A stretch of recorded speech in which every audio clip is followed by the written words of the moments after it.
What's up, everybody? It's Deeper Depths, your host of the Deeper Level podcast. And listen, we are back live with episode 7 of the Deeper Level. I'm super excited about today. Of course, we're going to be discussing some Gotham Knights. Now, this is a week after the launch of the game. And so we're going to get an opportunity to cover some great topics and questions on this. I have some special guests that are with me. But before I bring out my special guest, I want you to do me a favor because YouTube and Twitch loves the algorithm of this. When you do it, make sure that you like and subscribe. Once again, like and subscribe.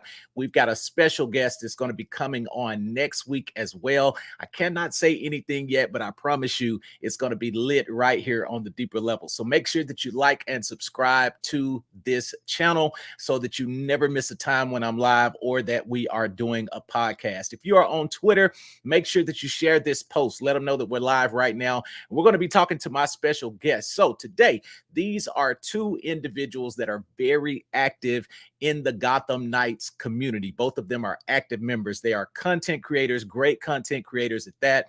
So make sure that you follow and enjoy their content as well. I thought it was necessary that I get their perspectives on today on the game a week after the post launch. Help me welcome my special guests, King Greek and also Sway. What is up, gentlemen? How are y'all doing today? Pretty good. How about you? I'm doing great. I'm doing great. Greek, how you feeling, man? Surviving. How about yourself? Yes, sir. All is well. All is well. So we're a week into Gotham Knights after the official release. The first question I want to ask King Greek, and then this is going to come for you as well, Sway. Have y'all beat the game? Have you beat the game, King Greek, just yet? Yes, yes, I have. I'm currently halfway through my new game plus. Okay, awesome. How about yourself, Sway? Been take honestly, man. Like I've random crimes, premeditated crimes. Like in between that, just I ain't even got through the first one yet. I think I'm almost done with the first playthrough, but been trickling through it slowly. I haven't even been rushing yet.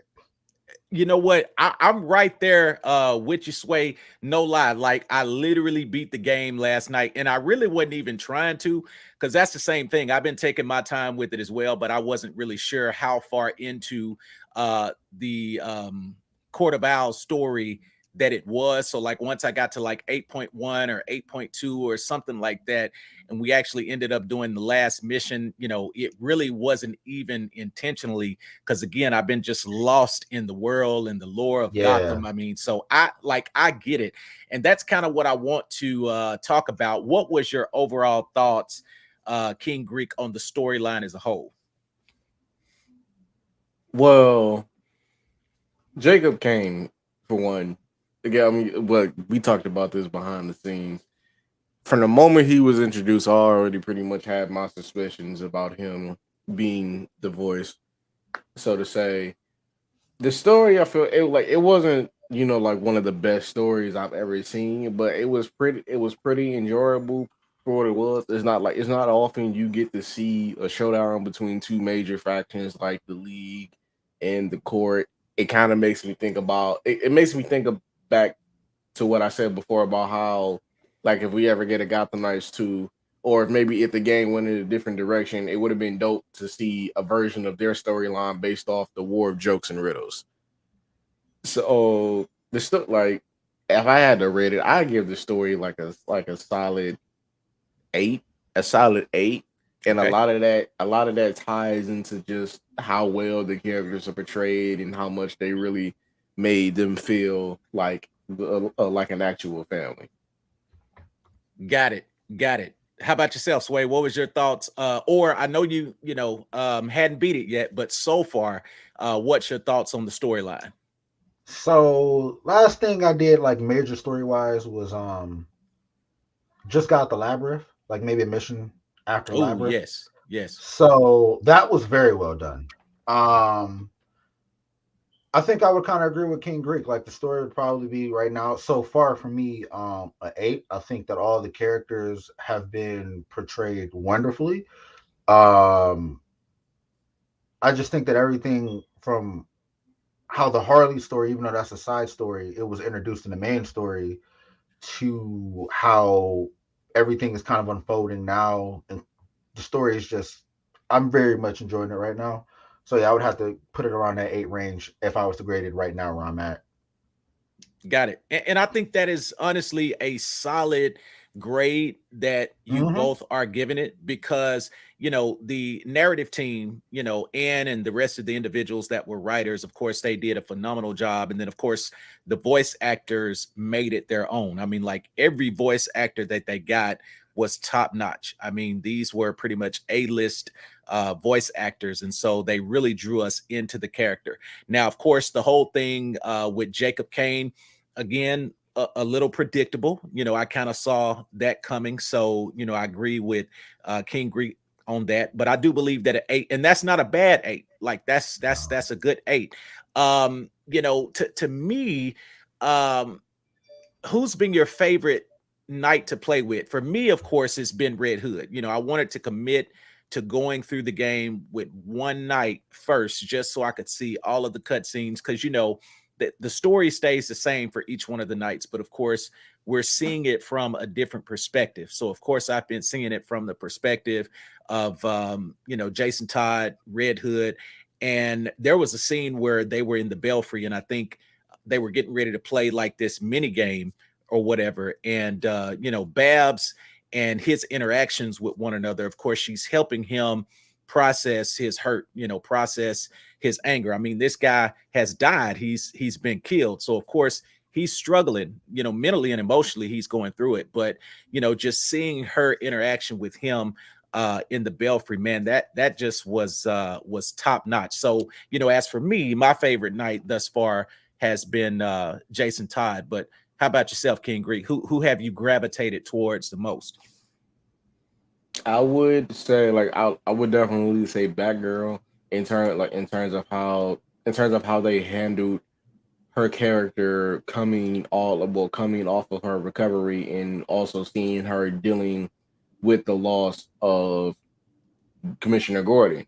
Because one thing that a lot of people don't actually realize is that the reason why I would say Batgirl kind of has it tougher is like if you pay attention to her storyline and her cutscenes, she's dealing with double the loss of she's dealing with double the loss than what the other knights are feeling. Because yes, Bruce's death was very recent, but at the same time, she's supposed to have a photographic memory, yet she feels like she's forgetting more and more about her father, like Mhm. especially with how he looks.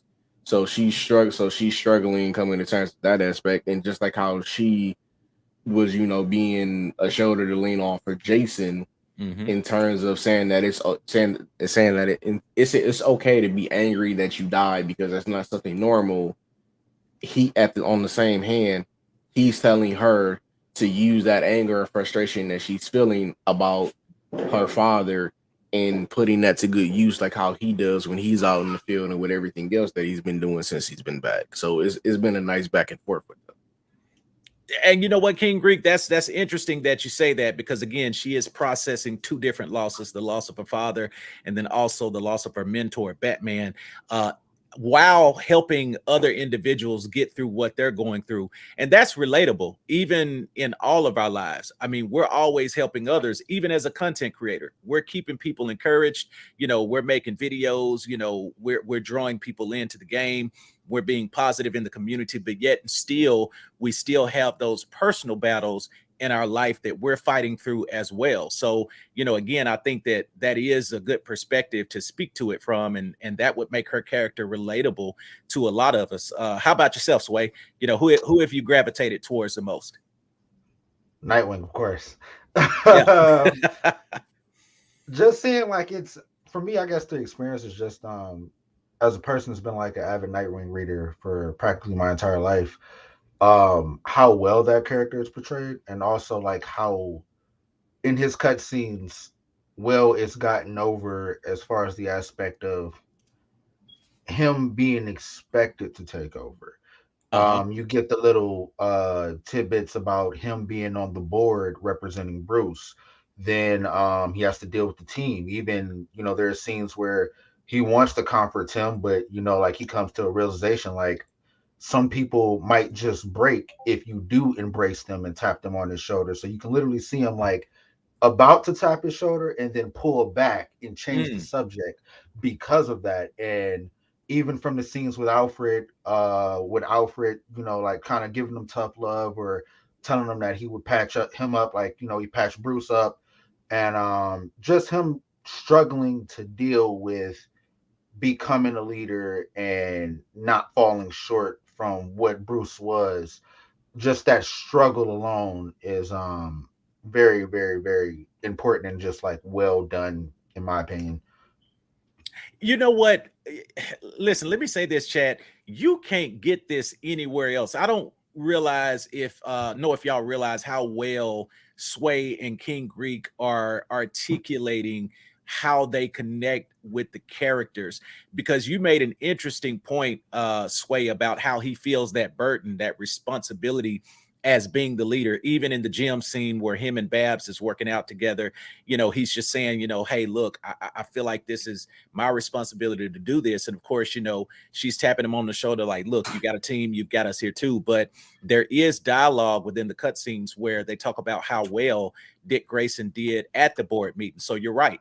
He's replacing Bruce even in the board meetings. And, he's just taking on that responsibility as team leadership. And I was talking to Casual Avenger the other day. And of course, people have started the memes and, making the references between how much the Knights lines up with the characters of Teenage Mutant Ninja Turtles. How you've got that Leonardo and Nightwing reference. I mean, it's really there. So whoever the writers of this definitely drew some inspiration, I think, from TMNT. So yeah, man, that's good. I like that, Sway. I like that, King Greek. That's really good reasons as to why you gravitated towards the characters that you have gravitated towards. Now, this game is loaded with Easter eggs. I mean, from the time you start your playthrough of Gotham Knights, we see references weaved throughout the entire fabric of this game. One thing that stood out to me first within the first 10 minutes of the game, of course, you're going through and you're investigating what happened to Kirk Langstrom. You go to his lab, you solve that puzzle. Well, immediately when you leave from investigating the lab, you run into this horse-like statue. And of course, I did a video on this on my YouTube. And of course, half of it, you see like the skeleton, and the other half, it's not a horse, but it just kind of resembles a horse. But if you examine it, because again, that's why it took me so long for my first playthrough, is because I'm examining everything, every chest, I'm popping every chest. I'm like you, Sway, everything that I could interact with and that I can read, I've been doing it. And there's still some stuff that I've missed. And so I'm doing that now before I even start my new game plus. But when you leave the lab of Kirk Langstrom, you come to this science exhibit. And when you examine it, the thing that stood out to me is that you see Dr. Erdiot Orson mentioned, and which he's the one that created Chimera, which is one of the Aquaman villains. So you get an Aquaman reference right off the back. And then it talks about Dr. Gilbert Giles, who is the one who created Hank Haywood. He did the experiment on him in the surgery and turned him into Hank Haywood. And he's part of the Arrowverse. So you got Arrowverse. And this is when they're the same, setting of when you've examined this statue. And then it talks about Dr. Niles Calder, who is chief. He's Yep. the leader of the Doom Patrol. So, like Mhm. in the first 10 minutes, we're getting Aquaman, we're getting Doom Patrol, we're getting Arrowverse. And again, even outside of that, there's Catwoman references. I mean, there's everything. So, as it relates to that, what has stood out to you guys the most? How about yourself, King Greek? What references really got your juices flowing? Uh, I would definitely say that. Oh, also, by the way, my camera isn't working right now. It's being it's being a little You weird. good? Deeper, You good? you can probably see what I threw up on the screen just to like take the place of my camera, so Yeah. people can have if you put it up, so people can have something looking at my space. But some of the things that definitely stood out to me were, for one, it would be the Young Justice and the Teen Titans comparison. I well, not comparison. the shout out because as you read in Mhm. the email, Cyborg is a little pissed at Robin because he hasn't really answered any of his calls, and I believe it was Kid Flash from from Young Justice who I reached out to him. So it was like the further and further you go, the more you learn just about how deep the lore goes with the universe of Gotham Knights, which definitely does something like push some of the what's the word I'm looking for to push some of the hopes that maybe we could see another game set in this universe where we can see maybe one of the other knights make an appearance in something like Young Justice or Teen Titans because like every one of the knights except for Red Hood pretty much have deep ties with those teams. So it would definitely be nice to see. Absolutely. How about yourself, Sway? What Easter eggs or references stood out the most to you in your playthrough right now? Absolutely every Green Arrow reference I have very much enjoyed, from the Star City Bank all Yep. the way to the reference that you had mentioned. And I'm just like, I've seen a Black Lightning one. That one was found by Beware the Batman on Twitter, and it's just like literally Black Lightning on a crate. But as far as like, I think I would have to go with King Greek as far as like with the emails.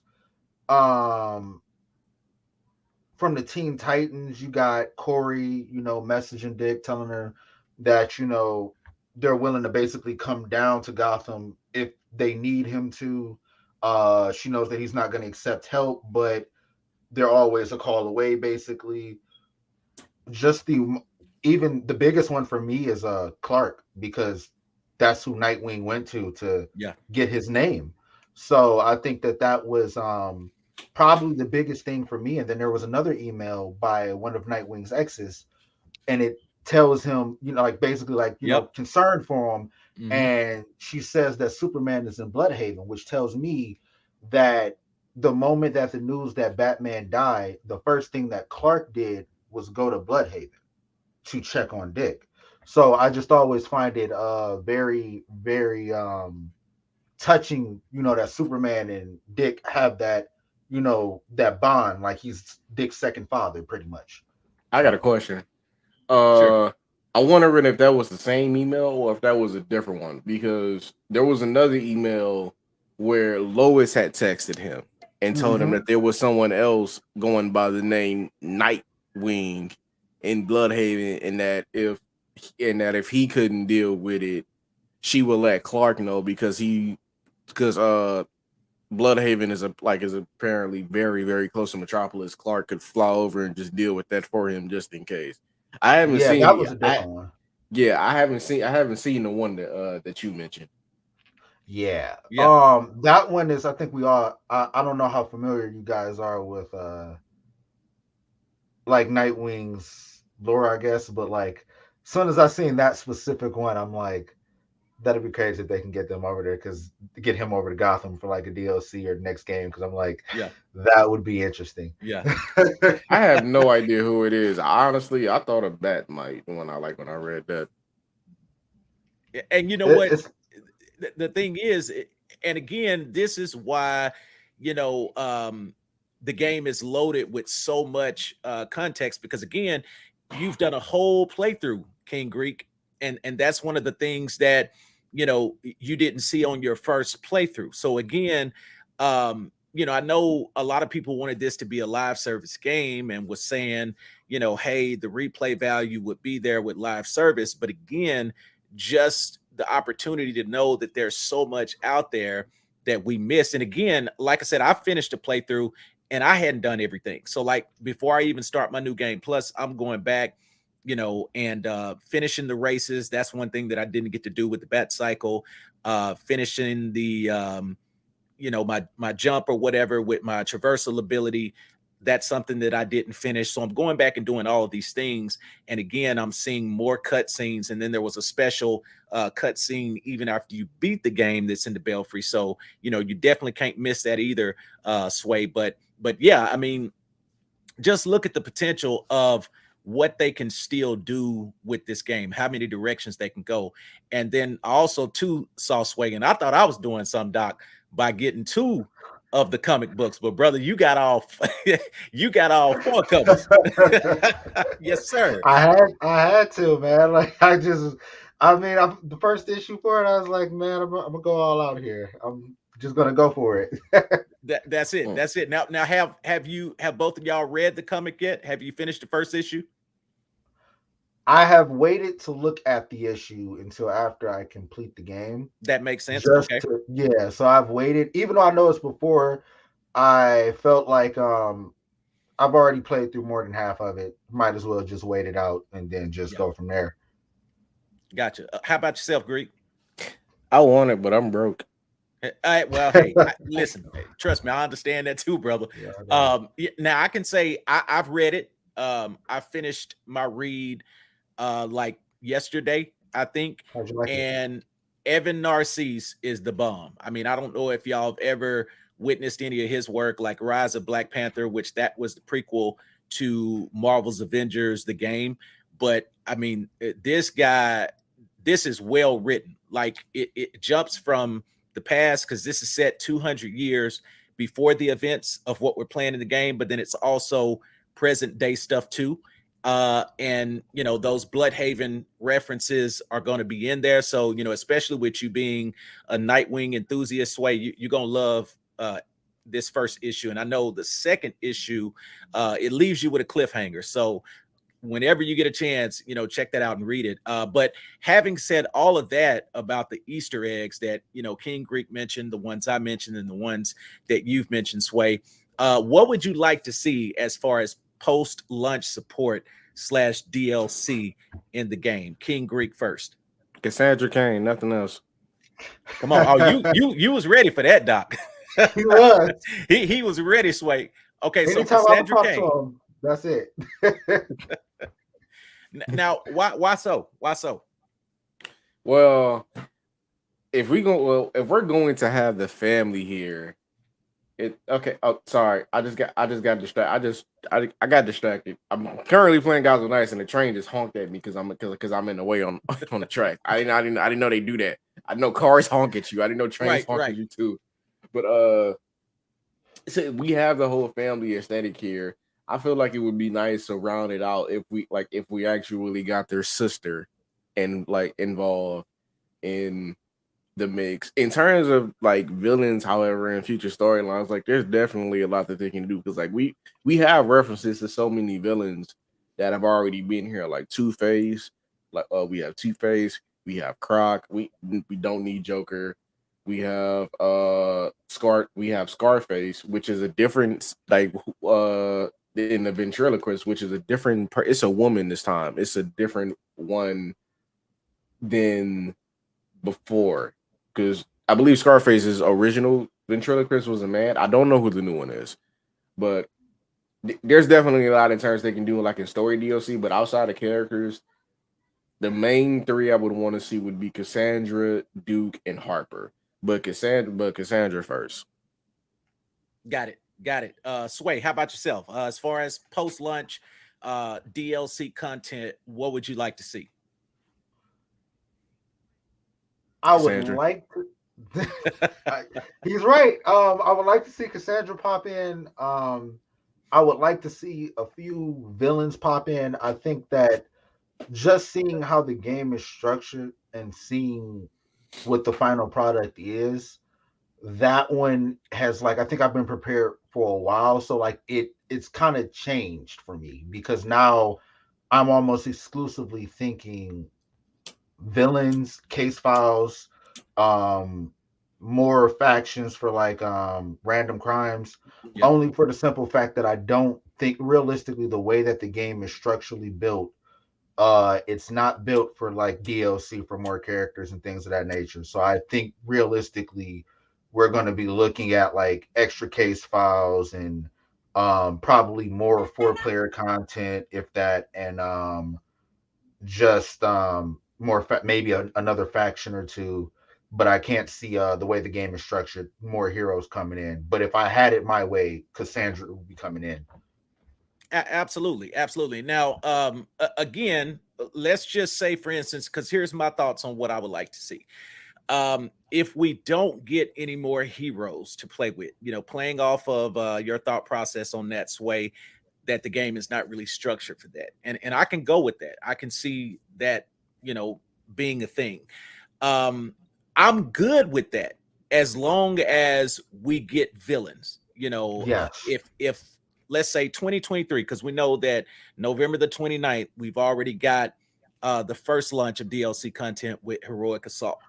So that's pretty much going to be, I would say, the last thing that's going to release this year for Gotham Knights. Let's Hmm. just be realistic. Now, of course, they've already put in the first patch yesterday that went live, and of course, we still got a commitment from them, from their official Twitter account, that they're committing to fixing the performance issues. So, more than anything, let's start there first. Fix performance, do what they need to do there. But again, we know Heroic Assault is coming, so realistically, that's probably the last thing we'll see this year. But 2023, moving forward, if possible, it would be nice to see a 90-day schedule. Every quarter they drop something. Something drops in March, maybe throw in two villains. Something drops in June. Something drops in September. Something drops in December. Whatever the case may be, however that rotation looks, that's what I would like to see. Continued support for the game every 90 days. Now, as far as villains, who they could start with first, the easiest drop in as it relates to villains is, there's a part in the storyline, once you basically discovered Man Bat, once you basically have discovered that, you go to the old Arkham Asylum. You notice that there's a lot of damage there. The cells have all been opened, and nobody's in Arkham Asylum anymore. All right. Well, if you go into two or three of those rooms and examine them, it tells you whose cell that was. So we see Professor Pig, and we also see Killer Croc. So we know, based on the fact that they're no longer in Arkham, that they're no longer in their cells there, that in essence they're technically running around the city somewhere. So like they're already there. So first DLC, if they give us two villains, boom, throw in Professor Pig, throw in Killer Croc. That would be the easiest thing to do. But again, because of all of the references and the lore within the city of Gotham, they didn't box themselves in any shape, form, or fashion. So there's so many directions that they can go. So that's kind of what I'm looking forward to the most is, again, just more 4-player content. But even the co-op was much funner than I could have ever imagined. Because again, Yeah. at first everybody thought we was limited, especially coming from stuff like Avengers, where there was 4-player modes all the way through. But seeing two people co-op, at first everybody was kind of like, but man, the options really open up when somebody else jumps in the game. So I think that the untethered co-op was well done. Let's talk about communication for a second from the development team. Of course, less than a week into the game, the development team, as I said, has already wrote an official post on the Twitter committing to a series of patches in the game, and the first one we've already received on yesterday. I personally think they've been very active and vocal with the community. What are your thoughts on that, King Greek, as far as communication from the development team? Well, it's definitely a lot better than from what it was previously because as we know, the whole issue with the 60 FPS thing, me and Sway have talked about this more so. Like it was mentioned before with the game being 30 FPS, but that was also kind of on them because it was mentioned in like a throwaway article pretty much, and like it flew under the radar. Nobody knew about it until a supposed leaker came out and spoke about the information, and then turned out to be fake. But I don't like how that was what essentially forced the developers to make an announcement about that, was because of the community reacting the way it did from an unofficial source. And then on top of that, they only did it on Discord. They didn't do it on none of their official channels, which in my opinion, yeah, I'm not in business or whatever, But in my opinion, I believe that was a bad move. Now, however, it does feel like it's gotten better because they're listening to the complaints that we have, working on bugs that need to be fixed. Like I believe there was a new patch that had gone out yesterday that fixed various things like enemies randomly hitting a Buddha pose in the middle of a fight and just going invincible, and various other bug issues. There are still some things that do need to be fixed, like audio. I don't know if anyone else has like had that. Whenever you're doing co-op, all audio in the game just kind of like cuts by 50%, and Yep. it's weird. But they are listening, so now it's just a matter of just seeing how much they're truly paying attention to us and how much they're actually going to fix. Because deeper, you already know our situation with Avengers. They'll patch Yep. they'll patch any and everything else. But it's been but it's been excuse my language, but it's been 2 fucking years, and we still have the same health bug glitch that has not been fixed. They'll patch an exploit to make gear grinding harder than it should be, but they won't fix a health glitch that's been in there for 2 years. So Gotham Knights is already their communication is already much better than from what we've been getting with previous developers. Yes, sir. I totally agree. Sway, what are your thoughts on communication from the devs with the community? So I honestly, at first, I think that they've probably been realistically the most direct and open than probably most developers.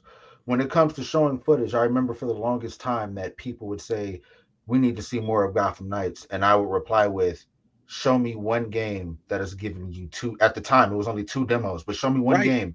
Spider-Man only gave you one. Batman didn't. They didn't give you more than like you can show me one, and then they gave you more than that, and they gave you character solo trailers. They gave you multiple clips of gameplay. They gave you it was so much. And I'm like, and anytime that they were asked a question or they were just blunt about it, and even then, like King Greek, we have the same stance on as far as how the FPS gate happened. But then I Hmm. sat there and I thought on it more, and it was something that I talked to Alex and Lifers Dreads about, which is that when you think about it, there is a whole in the media had first impressions, and I don't think that it was hidden because they didn't bar nobody from talking about it. If you Hmm. go watch the PlayStation Access interview, they flat out told you what it was going to be and that you were going to be this is the frame rate and this is the settings that you're going to be playing on. So I think that as a gamer in the gaming community in general, we've all been aware that gaming publications has been letting us down for some years now, which is Yep. why the rise of content creators is so vast because we have to depend on people we can depend on. And so Mhm. when I look at it, I'm like, well, they could have definitely done it better. They could have definitely posted it on our Twitter. Absolutely. I think that that would have been a better thing versus doing it on Discord. But Yep. I think that from there, I'm looking at it from their perspective, and it's probably like soon as that backlash started happening, um, just from being a mod in the Discord, I see a lot of things just go down in that chat just regularly because you've always had people that has always wanted the game to fail because it doesn't have Right. Batman, it's not Right. the Arkham series, and you know what I'm saying. So for them, it was probably worth putting it on Discord because at the end of the day, just as much as I can blame them, I'm blaming the media more because you don't have press passes to just go there and play a game. Only Hmm. one publication did their job. That was kind of what stood out to me because they Yep. weren't barred from talking about it. It was reported on impressions. So I didn't see GameSpot. I didn't see IGN. Yep. IGN's coverage of it has been horrible. Back in Summer Games Fest, they were asking what type of game was it? Is it an Avengers game? And that's because, and like I said, like I think that this game I do think that this game was live service at first, and at some point was turned around. But Hmm. what it turned out to be was innovative because you can't name a game where you can go through the whole superhero game where you can go through the whole campaign co-op. You have all of Yes. these different things just in a cooking pot, and it came out as a beautiful mix. there are certain things that obviously everybody has their issues with as far as how the game turned out. But when it comes to the coverage, as a person that's done the thread on every interview that they've done, every Hmm. Q&A that they've done, they've been nothing but transparent. And even like I said, like they could have outright came out with that, but at the same time, who wants to be the one to come out as the first 30 FPS game? Because like we talked about yesterday, um you had what's that, Plague Tales Yep, that yep, came yep. out, and they're Hmm. 30. And so it's like Gotham Knights took that hit, so the other games didn't have to, There you because go. Plague Tale went under the radar.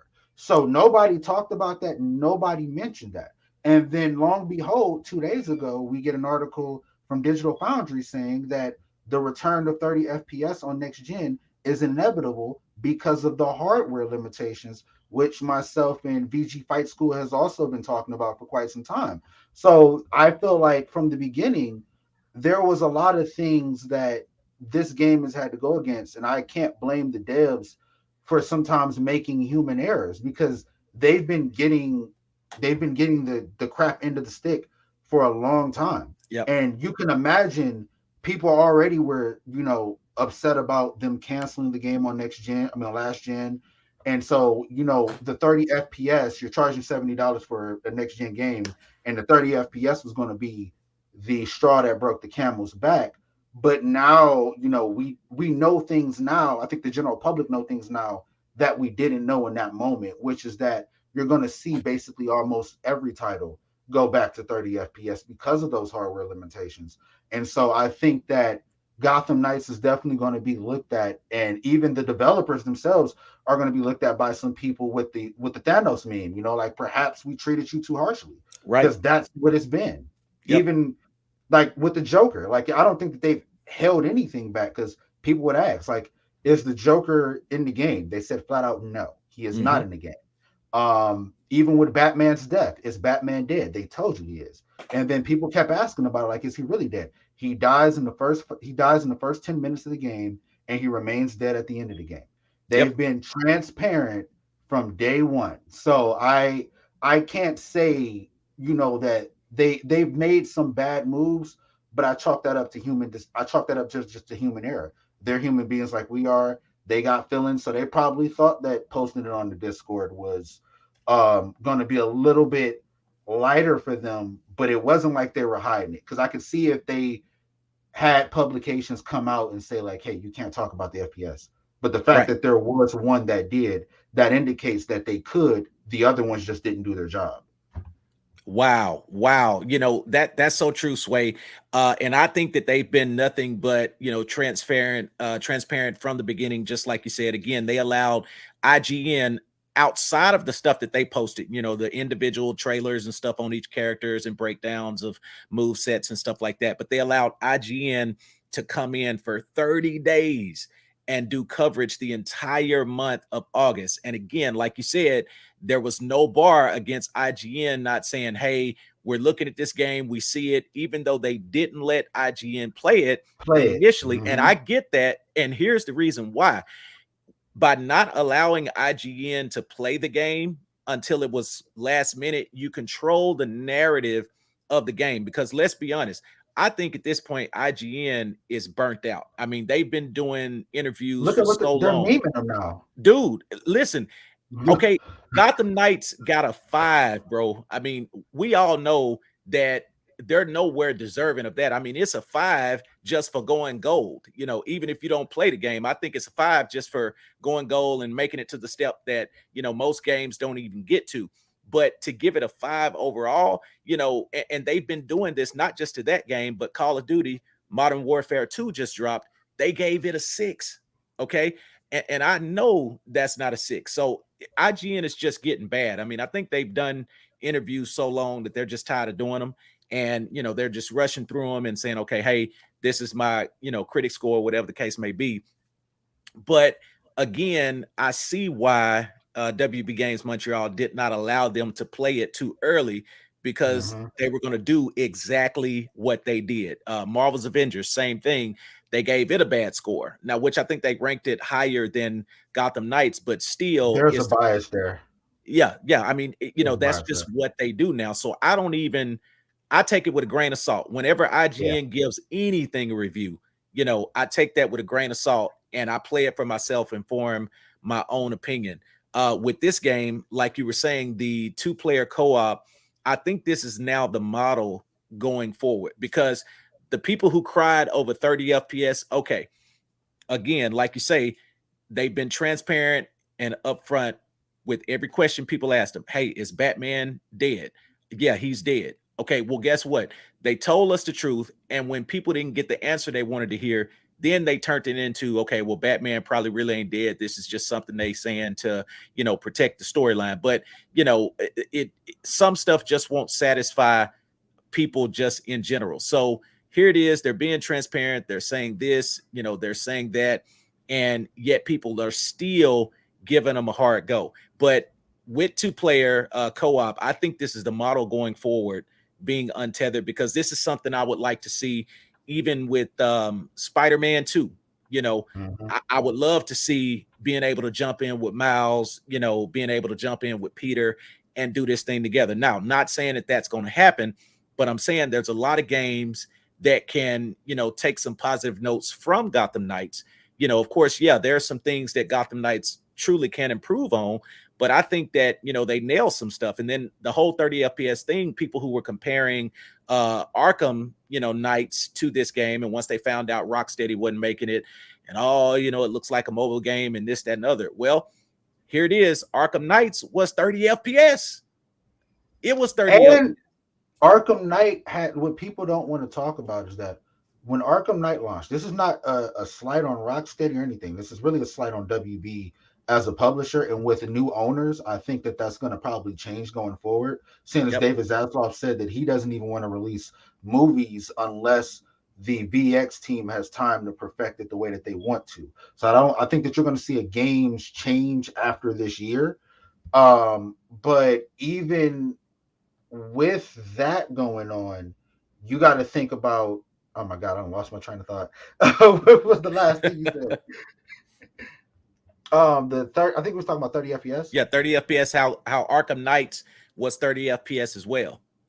Arkham Knight had to actually give people refunds because it was unplayable on Mm, PC. When that game first launched, it people were getting they gave out refunds because the game would break, the floor would fall beneath you, and you would just aimlessly be gotcha. falling. It was so many things, and so people who didn't want refunds, they got all the Arkham games for free, and people who didn't want they got their refund.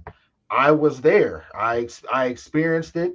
I can honestly tell you that Gotham Knights doesn't have anything that troubling, and look at what Arkham Knight is now. PC is regarded as the best place to play Arkham Knight. So over time, they will get this game running buttery smooth. But the champion that can do no wrong did not. It was not always perfect, and Right. that's why I think that people need to really stop giving this game or other games expectations that you wouldn't put on any of your other favorite franchise, favorite developers, because they all were in rough shape at one point or another. Some of them come out perfectly, but as I say, like when people compare PlayStation exclusives, they only got to develop for one console. They only Hmm. have to develop so they can make the most out of that. When you have to do cross gen, that's when you open yourself up to more issues. Yep. And not only cross gen, but a lot of people think crossplay is so easy. It's like, okay, Yeah, well, hey, why ain't this crossplay? Why can't Xbox play with PlayStation? A lot goes into making that happen. So, you raise an interesting point. When a developer only has to optimize a game, format a game for just one system, it changes the playing field of their scope of work. So I totally agree with you. As we get ready to come to a close for episode 7, King Greek, can you kind of give me some of your final thoughts and remarks about Gotham Knights? We're one weekend. We're looking to November 29th for Heroic Assault. It's on the way. I know you're playing through Game Plus right now. What are your closing thoughts and remarks on Gotham Knights? Well, I know for one, in in terms of the promotion, However, because like this was something that like that I didn't want to. I think the only other game right now that's pretty much doing the same in terms of promotion like Gotham Knights, if not more, would be Midnight Suns and just how they're handling Agreed. all of that. Hmm. My Gotham Knights is not like by all means it's not a perfect game. Nowhere near. But it's definitely not as bad as the juggernauts in the review game were making it out to believe, as if like this game was unplayable. It's like it was unplayable. It's not fun. It's repetitive. This and that. Everything gets repetitive at a certain point. But the Yeah. game is playable. It's fun. It's enjoyable. Granted, I don't know who wrote a specific review. I think they gave the game a 90 and said that this game was a contender for game of the year alongside Elden Ring. I don't know who wrote that. I don't Yeah, that was agree out with there. it. That was out there. Wow. Like, if y'all want to talk about us shilling, no, that's a shield for you. Yeah. But Yeah. the game is definitely good. There's still clear work that needs to be done, but I am excited what for what the game holds in the future. Like I do believe we're getting more modes just based off how that menu looked with quick match and Okay. heroic assault. It's a big menu. It's a Yeah. big old menu for only two modes. I was That's like, true. I feel like we're getting more. Like so, as a right, if I had to give a rating just based off my experience, the issues that I've had with the game, everything that I've enjoyed, it would be a fair rating for me would be like a solid 7.5. If I was Okay. pushing it, it would go to an 8, and that would strictly just be out of my enjoyment bias. But professional wise, it's sitting at a 7.5. Maybe like a year from now, once we have a couple more things here, some of these issues that are addressed gets addressed, it'll go up. Got it. Got it. I think that's a fair score. That's a fair score. Sway, what would be your closing remarks and thoughts on Gotham Knights? My closing remarks is just I think that more what this team did with this game I thought was beautiful. They actually passed my expectations, to be quite honest with you, because I think that I came into it looking at it from a different perspective than maybe most people did. I'm looking at the team. Yes, this is the company and name that made Arkham Origins, but when you really think about it, that team was handed basically the Arkham. They were handed the Arkham City assets. Hmm. So this was, what I'm saying, like, not only most people look at this as their second game, but this is a whole new team. Most of the people on that Arkham Origins team had left. True. So you're looking at this team, and this is the studio's second game, but this is their first game making a game from scratch, making a game with their own idea, their own canon, and everything like that. So when Rocksteady came out with Arkham Asylum, you know what I'm saying? Like, people were not looking at them with all that expectations. They had to earn that the right to have those expectations put on them. And so I think that like BG Fight School said, this is their Arkham Asylum. This is where they're building, and this is what they're going to build on for future games if they're allowed to do future games after this game. So I think that for what they did, I think about a 7.5, like King Greek said, like 7.5 or an 8 is a good score. And they honestly, like I said, like they passed my expectations, not as the story, because of the storytelling. If we learned anything from Arkham Origins, it has my favorite story out of all the Arkhams. True. So I True. think that the story I wasn't worried about. It was always the meat and potatoes, the gameplay and the open world. I honestly think that the way that the random crimes are done in Arkham Knight, they're more addicting than they are in Spider-Man. And this game took a lot of inspiration, but that open world, the way it's structured, was definitely inspired by Spider-Man in many ways. Yeah. Um, and you know, it I think that it's a game that didn't exactly know what it wanted to be. But I Hmm. think that after this game comes out, I mean, after now that people experience this, I think they're going to learn from this, and I think that they're going to have a better idea of what they want it to be. And as far as the perception goes, I always tell people this, like, Metacritic, anybody can write a review on there. But if you go to the Xbox reviews, if you go to the Steam reviews, there are two places you go where only people who can review the game are people who purchased it. Yeah. Xbox is sitting at a 4.5 out of 5 stars. Steam is sitting at a mostly positive.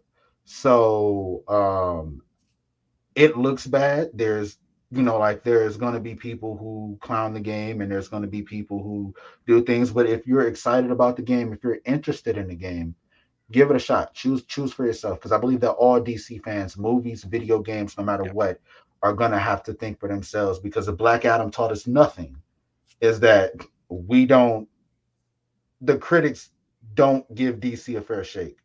Yeah. So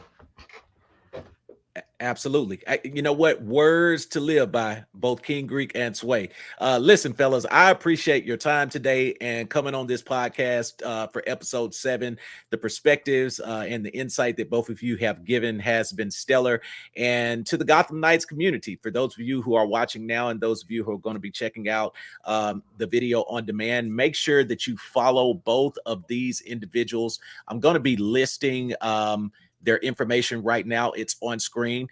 You can follow Sway at Pablo Chacon, and then you can follow King Greek at King Greek I. You can follow him. So make sure that you do that right now and connect with each one of these individuals. Again, they are voices in the Gotham Knights community that are active and certainly have been helping the morale of the game. Again, play this game for yourself. If you have not purchased it yet, if you're still on the fence, I promise you, we've got a commitment from the team, WB Games Montreal. They hear us. There is a way to get the message out. There is a way to contact them. So the whole death threats and, racial slurs is just ignorant, y'all. They hear us. They're listening to us. They've listed the link. There's a way to reach out. Do it the right way. Be civil about it. I promise you they're listening and they are making those changes. Again, each one of us are enjoying the game, and I promise you, if you'll give it a chance, you will too. Again, this has been Deeper Level, episode 7. Appreciate my guests again, King Greek and Sway. We'll see you on the next show. Peace.